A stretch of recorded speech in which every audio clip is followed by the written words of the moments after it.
Just imagine, a few hours after your pleasant dinner, a torrent of water swept cars, cheese, and even buildings away. Your home is gone, you're sitting atop a building, tired with no food or water, and nowhere to go.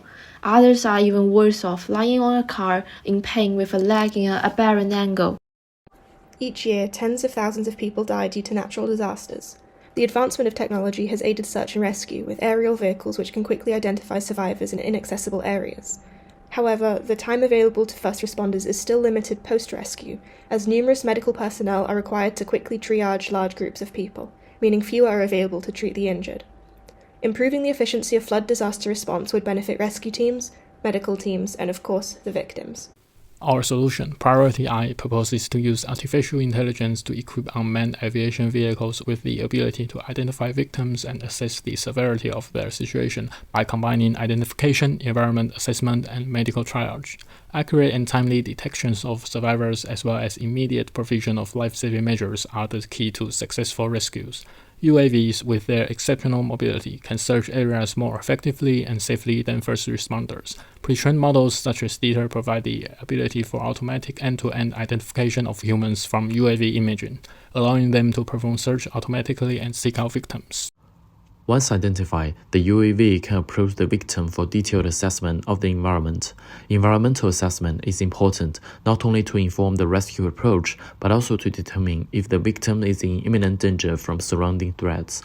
AI modules such as UNet could be trained to segment images based on flooding to identify potential escape routes. With the help of model YOLO v3, it is now easier to estimate the area of submerged building through the relationship among the UAV flight parameters. Alternatively, image captioning software such as BLIP could be adapted to provide captions describing potential dangers in the image captured. Besides environmental hazards, injury and other health conditions affect the urgency for rescue speed. In disaster settings, triage to prioritize treatment of patients is performed using a framework such as START. This requires information on patient mobility, cognitive status, respiratory rate, and capillary refill time. Deep AI models such as OpenPose and PointNet could be pre-trained to perform pose classification offline to estimate mobility and cognitive status. More traditional signal processing methods have also been used to extract heart rate and respiratory rate from video data when subjects are more than 50 meters away. This would enable computing an estimated start classification offline, minimizing data bandwidth required to communicate this information back to rescuers. To summarize, PriorityEye seeks to automate the identification of victims, assessment of escape routes and environmental hazards, as well as triage.